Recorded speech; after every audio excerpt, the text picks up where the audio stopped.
जम्मू कश्मीर के अनंतनाग में आतंकियों से मुठभेड़, सुरक्षा बल ने आतंकियों को घेरा, दोनों तरफ से फायरिंग। अनंतनाग एनकाउंटर में सेना के कर्नल और मेजर जख्मी, जम्मू कश्मीर पुलिस के एक डिप्टी एसपी को भी लगी गोली। अनंतनाग में मुठभेड़ वाली जगह पर पहुंचे सेना और पुलिस के बड़े अधिकारी, मौके पर जीओसी और जम्मू कश्मीर के डीजीपी भी मौजूद। जम्मू कश्मीर के राजौरी में जारी मुठभेड़ में सुरक्षा बल ने एक और आतंकी को ढेर किया। 20 घंटे से चल रहे ऑपरेशन में अब तक 2 आतंकी मार गिराए। राजौरी में मारे गए दोनों आतंकवादियों के पाकिस्तान से ताल्लुक, लश्कर ए तैयबा से जुड़े थे आतंकी। आतंकियों से भारी संख्या में हथियार बरामद। भारतीय वायुसेना की ताकत में बड़ा इजाफा, स्पेन से मिला नया ट्रांसपोर्ट विमान C-295MW, आत्मनिर्भर भारत की बनेगा पहचान। सेना में भारतीय वायुसेना प्रमुख को सौंपा गया पहला ट्रांसपोर्ट विमान C-295MW। स्पेन के साथ ऐसे 56 विमान की डील हुई। स्पेन में 16 और भारत में 40 विमान बनेंगे। G20 शिखर सम्मेलन की कामयाबी पर पीएम मोदी के लिए बधाई प्रस्ताव को कैबिनेट की मंजूरी। कैबिनेट मंत्री अनुराग ठाकुर ने कहा, पीएम मोदी के नेतृत्व में सफल आयोजन हुआ। केंद्र सरकार ने 75 लाख एलपीजी कनेक्शन मुफ्त देने का फैसला किया। उज्ज्वला योजना के तहत सभी नए कनेक्शन दिए जाएंगे। G20 के सफल आयोजन पर आज बीजेपी मुख्यालय पर पीएम मोदी का भव्य स्वागत किया जाएगा। कार्यक्रम में बीजेपी अध्यक्ष जेपी नड्डा भी मौजूद रहेंगे। G20 के कामयाब आयोजन पर दिल्ली में बीजेपी दफ्तर के बाहर लगे होर्डिंग्स और पोस्टर्स, लिखा, मोदी ने बढ़ाया दुनिया में भारत का मान। प्रधानमंत्री नरेंद्र मोदी 17 सितंबर को अपने जन्मदिन के मौके पर विश्वकर्मा योजना लॉन्च करेंगे। दिल्ली के द्वारका में रैली को भी संबोधित करेंगे। G20 के दौरान बेहतरीन काम करने वाले पुलिसकर्मियों के साथ प्रधानमंत्री नरेंद्र मोदी डिनर करेंगे। इस हफ्ते होने वाले डिनर में 450 पुलिसकर्मी शामिल हो सकते हैं। दिल्ली में आज बीजेपी की केंद्रीय चुनाव समिति की बैठक होगी, जिसमें प्रधानमंत्री मोदी, बीजेपी अध्यक्ष जेपी नड्डा समेत समिति के सदस्य शामिल होंगे। बीजेपी की केंद्रीय चुनाव समिति की बैठक मध्य प्रदेश विधानसभा चुनाव के लिए उम्मीदवारों के नाम पर फैसला लिया जा सकता है। राज्य की 60 से 65 सीटों पर मंथन हो सकता है। प्रधानमंत्री मोदी कल मध्य प्रदेश और छत्तीसगढ़ का दौरा करेंगे। प्रधानमंत्री मोदी दोनों राज्यों में कई विकास परियोजनाओं का शिलान्यास करेंगे। थोड़ी देर में शुरू होगी INDIA महागठबंधन के समन्वय समिति की बैठक। दिल्ली में शरद पवार के आवास पर जुटे नेता। आज होने वाली गठबंधन की बैठक में महागठबंधन में सीट बंटवारे पर चर्चा की जाएगी और साथ ही साझा कैंपेन की रणनीति पर भी बातचीत होगी। इंडिया महागठबंधन की बैठक पर बीजेपी का हमला। अनुराग ठाकुर ने कहा, पिछली बार भी था गठबंधन, चोला और नाम बदलने से कुछ नहीं होगा। आम आदमी पार्टी के बाद अब कांग्रेस ने भी हरियाणा में अकेले चुनाव लड़ने का ऐलान किया। पूर्व सीएम भूपेंद्र सिंह हुड्डा ने कहा, कांग्रेस सभी 10 सीटों पर चुनाव लड़ेगी। हरियाणा में कांग्रेस के अकेले चुनाव लड़ने के ऐलान पर आम आदमी पार्टी ने बयान दिया। आप नेता राघव चड्ढा ने कहा, महत्वाकांक्षा का त्याग करने पर ही गठबंधन कामयाब होगा। सनातन के अपमान पर बीजेपी का कांग्रेस पर जोरदार हमला। संबित पात्रा ने सनातन के अपमान के लिए कांग्रेस को जिम्मेदार बताया। मध्य प्रदेश के चुनाव पर राम भद्राचार्य ने दिया बड़ा बयान। उन्होंने कहा, एमपी में चुनाव बीजेपी और कांग्रेस के बीच नहीं, बल्कि सनातन धर्म और अधर्म के बीच है।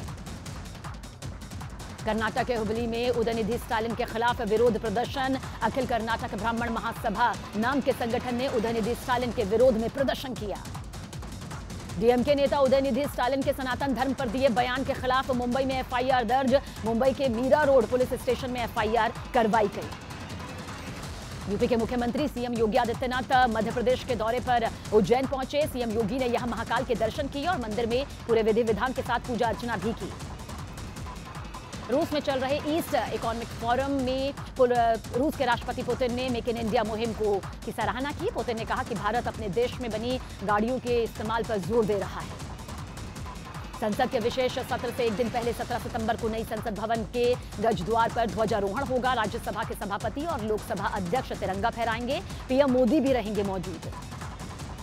लोकसभा अध्यक्ष ओम बिरला ने जैसलमेर दौरे पर भारत पाकिस्तान सीमा का दौरा किया। ओम बिरला ने यहां सीमा पर तैनात बीएसएफ के जवानों के साथ चर्चा भी की। राजस्थान के कोटा में एक और छात्रा ने खुदकुशी की। लड़की झारखंड की रहने वाली थी और कोचिंग में तैयारी कर रही थी। कोटा में इस साल अब तक 24 छात्रों ने खुदकुशी की और सभी यहां कोचिंग की तैयारी कर रहे थे। राजस्थान के मंत्री ने कोटा खुदकुशी मामले में कोचिंग संस्थानों पर निशाना साधा। मंत्री ने कहा कि कोचिंग सेंटर के खिलाफ सख्त कार्रवाई की जाएगी। ब्रिटेन और कनाडा में भारतीय संस्थानों पर हमला करने वाले 24 आरोपियों की पहचान की गई। एनआईए जल्द आरोपियों के खिलाफ लुकआउट सर्कुलर जारी कराएगी। सभी आरोपी ब्रिटेन और कनाडा के निवासी हैं। राजस्थान के भरतपुर में सड़क पर खड़ी बस को ट्रेलर ने टक्कर मारी। हादसे में 11 लोगों की दर्दनाक मौत जबकि 12 लोग जख्मी।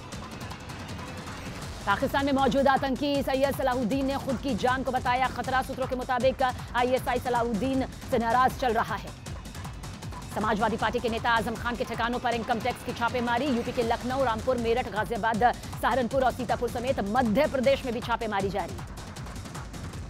समाजवादी पार्टी के नेता रामगोपाल यादव ने आजम खान पर छापेमारी का विरोध किया। उन्होंने आजम खान को ईमानदार बताते हुए फर्जी मुकदमे का आरोप लगाया। मुंबई में पूर्व मेयर किशोरी पेडनेकर आर्थिक अपराध शाखा के सामने पेश हुई। पेडनेकर ने कोविड बॉडी बैग घोटाले का आरोप इन पर लगा हुआ है। एआईएडीएमके के पूर्व विधायक सत्यनारायण पर आय से अधिक संपत्ति के मामले में केस दर्ज। तमिलनाडु में 18 जगह विजिलेंस की टीम ने छापेमारी की। राष्ट्रपति द्रौपदी मुर्मू ने गुजरात विधानसभा में ई विधान एप्लीकेशन परियोजना का शुभारंभ किया। विधानसभा का यह पहला सत्र है जो पेपरलेस होगा। राष्ट्रपति द्रौपदी मुर्मू आज आयुष्मान भव अभियान को लॉन्च करेंगी। प्रधानमंत्री नरेंद्र मोदी के जन्मदिन के मौके पर 15 दिनों तक यह अभियान चलाया जाएगा। कावेरी जल विवाद मामले में आज कर्नाटक सरकार ने आपात सर्वदलीय बैठक बुलाई, जिसके बाद मंत्री डीके शिव कुमार दिल्ली पहुंचकर केंद्रीय जल संसाधन मंत्री से मुलाकात करेंगे। तमिलनाडु में उद्योगपति रतिनाम से जुड़ी संपत्तियों पर दूसरे दिन भी ईडी की छापेमारी जारी। रतिनाम के पास तमिलनाडु में रेत खनन का लाइसेंस है। भारत में दक्षिण कोरिया के राजदूत चांग जे-बोक ने राम मंदिर के उद्घाटन समारोह में शामिल होने की इच्छा जाहिर की। कहा, अयोध्या ऐतिहासिक रूप से हम दोनों के लिए बेहद खास, अगर न्योता मिलता है तो हम जरूर शामिल होंगे। अयोध्या में श्री राम जन्मभूमि पर खुदाई में प्राचीन मंदिर के अवशेष मिले। इसमें कई मूर्तियों और स्तंभ शामिल। श्री राम जन्मभूमि ट्रस्ट के महासचिव चंपत राय ने ट्वीट कर इसकी जानकारी दी। टीएमसी नेता अभिषेक बनर्जी आज ईडी के सामने पेश हुए। ईडी ने अभिषेक बनर्जी को टीचर भर्ती घोटाला मामले में पेश होने के लिए समन्स जारी किया था। पाकिस्तान के पूर्व प्रधानमंत्री इमरान खान की न्यायिक हिरासत बढ़ाई गई। इमरान खान अब 26 सितंबर तक जेल की सलाखों के पीछे रहेंगे। नासिर जुनैद हत्याकांड में आरोपी मोनू मानेसर को राजस्थान पुलिस नूंह से भरतपुर लाई। सुरक्षा कारणों से थाने में कोर्ट लगी और जज ने मोनू मानेसर को 2 दिन की पुलिस रिमांड पर भेजा। मोनू मानेसर के समर्थन में उतरी वीएचपी विश्व हिंदू परिषद ने मोनू मानेसर की गिरफ्तारी को गलत ठहराया। राजस्थान में हड़ताल पर पेट्रोल पंप कर्मचारी। वैट कम करने की मांग पर कर्मचारियों की ये पूरी हड़ताल। राजस्थान में 2 दिनों तक पेट्रोल पंप बंद रहेंगे। अलवर में भी पेट्रोल और डीजल भरवाने के लिए पेट्रोल पंप के बाहर लोगों की लंबी कतार नजर आई। 2 दिन तक हड़ताल से पहले लोगों ने अपने वाहनों को रिफिल कराया। केरल में निपाह वायरस से 2 लोगों की जान चली गई, जिसके बाद अलर्ट जारी किया गया। 4 और मरीजों के सैंपल जांच के लिए भेज दिए गए हैं। केरल में निपाह वायरस से निपटने के लिए 16 समितियां बनाई गई। केरल के स्वास्थ्य मंत्री ने इसकी जानकारी दी कि प्रभावित जिलों के मेडिकल कॉलेज में निपाह वायरस के मरीजों के लिए 75 कमरे बनाए गए। उत्तराखंड के 117 मदरसों में संस्कृत पढ़ाई जाएगी। मदरसों में एनसीईआरटी का सिलेबस लागू होगा। उत्तराखंड वक्फ बोर्ड के अध्यक्ष शादाब शम्स ने इसकी जानकारी दी। मध्य प्रदेश के सीहोर में एक आदमी मोबाइल टावर पर चढ़ गया। करीब 3 घंटे के हाई वोल्टेज ड्रामे के बाद पुलिस ने गांव वालों की मदद से शख्स को नीचे उतारा। अस्पताल में इलाज के दौरान बेटी की मौत से ये बेहद नाराज था। गोरखपुर में रेलवे के प्रधान मुख्य प्रबंधक को सीबीआई ने गिरफ्तार कर लिया। 3 लाख रुपए रिश्वत लेने का आरोप। 2.5 करोड़ रुपए से ज्यादा बरामद। मुख्तार अंसारी ने जान का खतरा बताते हुए कोर्ट से सुरक्षा की गुहार लगाई। बाराबंकी की एमपी एमएलए कोर्ट ने फर्जी एम्बुलेंस केस में सुनवाई के दौरान मुख्तार ने कोर्ट को अर्जी सौंपी। गोपालगंज के देवापुरा शारावत टोला में आपसी रंजिश में 2 गुटों ने जमकर चाकूबाजी की तस्वीर सामने आई, जिसमें गुट के 4 लोग गंभीर रूप से जख्मी। महाराष्ट्र के थाने में एक नाव से पुलिस ने भारी मात्रा में विस्फोटक जब्त किया। पुलिस ने उल्लास नदी में एक नाव से 17 डेटोनेटर और 16 जिलेटिन की छड़ें जब्त की। मध्य प्रदेश के दतिया में 2 पक्षों में हुए विवाद में 3 लोगों की गोली लगने से मौत। दोनों पक्ष में जमीन को लेकर यह पूरा विवाद छिड़ा। छत्तीसगढ़ के रायपुर में ट्रेन कैंसिल करने के विरोध में कांग्रेस ने प्रदर्शन किया। रेल रोको आंदोलन में बड़ी संख्या में कार्यकर्ता शामिल हुए। हरियाणा के रोहतक में दिन दहाड़े बाइक सवार बदमाशों ने लूट को अंजाम दिया। एक मनी ट्रांसफर की दुकान से हजारों की नकदी और मोबाइल लूटकर फरार हो गए बदमाश। पंजाब के तरनतारन में दिन दहाड़े एक लड़की से 2 बदमाशों ने मोबाइल छीन लिया, जिसका वीडियो पास ही में लगे सीसीटीवी कैमरे में रिकॉर्ड हो गया। दोनों बदमाश मोटरसाइकिल पर सवार थे। दिल्ली में बदमाशों ने 2 भाइयों पर चाकू से हमला कर दिया, जिसमें एक की मौके पर मौत हो गई, दूसरा गंभीर रूप से जख्मी। मामले में पुलिस ने एक आरोपी को धर दबोचा। आगरा में बुढ़िया के ताल के पास कार में व्यापारी का गला कटा शव मिलने से हड़कंप मच गया। सूचना मिलते ही मौके पर पहुंची पुलिस ने शव को कब्जे में लिया, जांच जारी।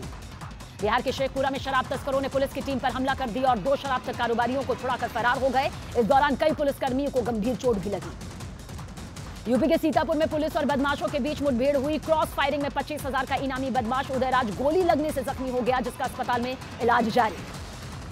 भोपाल में क्राइम ब्रांच को मिली बड़ी कामयाबी। टीम ने 1 करोड़ 80 लाख कीमत की चरस के साथ 3 लोगों को गिरफ्तार किया। उत्तर प्रदेश के लखीमपुर खीरी में इंडो नेपाल बॉर्डर पर पुलिस ने 3 शातिर चोरों को गिरफ्तार कर लिया है। एक घर से लाखों की कीमत के गहने चुराकर चोर नेपाल भागने की फिराक में थे। मुंबई से सटे पालघर में एक प्रेमी ने अपनी पत्नी के साथ मिलकर प्रेमिका की हत्या कर दी। हत्या के बाद शव को बैग में छिपाकर गुजरात के वापी में फेंक दिया। उत्तर प्रदेश के मथुरा में एक कार्यक्रम के दौरान बैरिकेडिंग में करंट आने से एक लड़के की जान चली गई, जबकि 6 से ज्यादा लोग इसमें जख्मी भी हुए। मध्य प्रदेश के दमोह में 2 बच्चों के शव कुएं में मिलने से हड़कंप। पुलिस ने हादसे की आशंका जताई। एक दिन पहले पीड़ित परिवार की गुमशुदगी की रिपोर्ट भी सामने आई थी।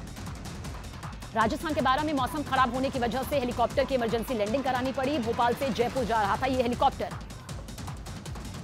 जम्मू कश्मीर के पुंछ में जमीन खिसकने से जम्मू पुंछ हाईवे बंद हो गया। सड़क पर मलबा आ जाने की वजह से एक ट्रक उसमें फंस गया, जिसकी वजह से घंटे तक लोग हाईवे पर ही फंसे रहे। ओडिशा में भारी बारिश की चेतावनी। मौसम विभाग ने भुवनेश्वर समेत ओडिशा के 6 जिलों में भारी बारिश का रेड अलर्ट जारी किया। मंगलवार को श्रीनगर में 132 सालों में मौसम का दूसरा सबसे ज्यादा तापमान दर्ज किया गया। श्रीनगर में अधिकतम तापमान 34.2 डिग्री सेल्सियस दर्ज, जो सामान्य से 6.0 डिग्री सेल्सियस ज्यादा रहा। चंपावत में भारी बारिश के बाद शारदा नदी उफान पर। बनबसा में लोगों से नदी के पास नहीं जाने की अपील की जा रही है। दक्षिण चीन में बारिश का कहर जारी। लगातार हो रही भारी बारिश के बाद गुआंगशी जुआंग में जमीन खिसकने की कई तस्वीरें अब तक सामने आई। नीदरलैंड में तूफान के बाद बाढ़ जैसे हालात बने हुए हैं। कई शहरों में सड़क से लेकर घर तक पानी ही पानी नजर आ रहा है। सड़कों पर भरे पानी में गाड़ियां तैरती हुई डूबती नजर आईं। लोन खत्म होने के बाद प्रॉपर्टी दस्तावेज लौटाने को लेकर आरबीआई ने जारी किया निर्देश। 30 दिन में कागजात वापस नहीं करने पर बैंकों पर लगेगा जुर्माना। एप्पल ने आईफोन 15 सीरीज को लॉन्च कर दिया। 48 मेगापिक्सल कैमरे वाले इस फोन की शुरुआती कीमत करीब 80,000 रुपए से शुरू होगी। आईफोन 15 सीरीज के साथ एप्पल ने स्मार्ट वॉच 9 को भी लॉन्च कर दिया। कई खूबियों वाली इस वॉच में फोटो क्लिक करने की भी फैसिलिटी दी गई है। विवेक अग्निहोत्री की द वैक्सीन वॉर फिल्म का ट्रेलर रिलीज 28 सितंबर को सिनेमाघर में रिलीज होगी। अफगानिस्तान में चीन का बड़ा कदम। काबुल में पूर्णकालिक राजदूत को किया गया नियुक्त। तालिबान के बाद राजदूत नियुक्त करने वाला पहला देश बना चीन।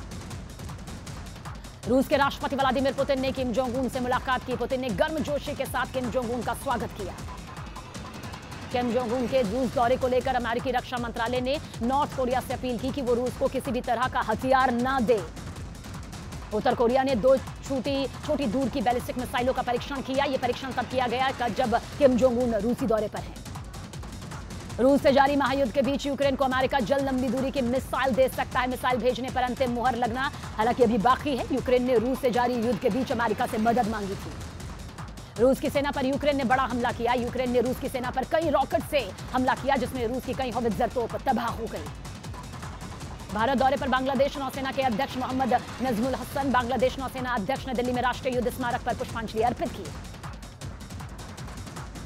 अमेरिका के सिएटल में पुलिस की गाड़ी से भारतीय छात्रा जानवी की मौत के मामले में वीडियो सामने आया। वीडियो में पुलिसकर्मी जानवी को टक्कर मारने के बाद उसका मजाक उड़ाते दिखाई दे रहे हैं।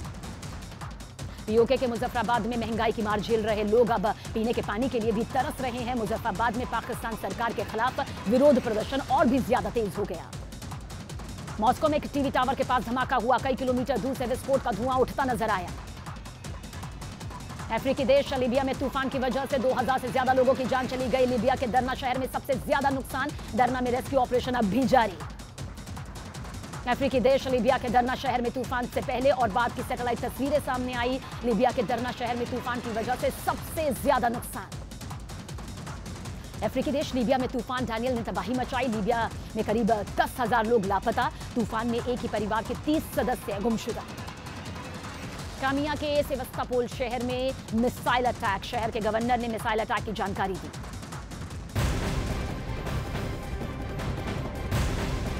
और वक्त की बड़ी खबर सामने आ रही है। आपको बता दें, जम्मू कश्मीर में लगातार एनकाउंटर अब भी जारी है और ऐसे में आतंकियों के खिलाफ एक्शन पर जम्मू कश्मीर के एलजी मनोज सिन्हा ने बड़ी बात कही है। मनोज सिन्हा ने कहा कि आतंकवाद के इकोसिस्टम पर प्रहार हुआ है। जम्मू कश्मीर से आतंकवाद को मिटाने के लिए उस पर 360 डिग्री पर वार किया गया है।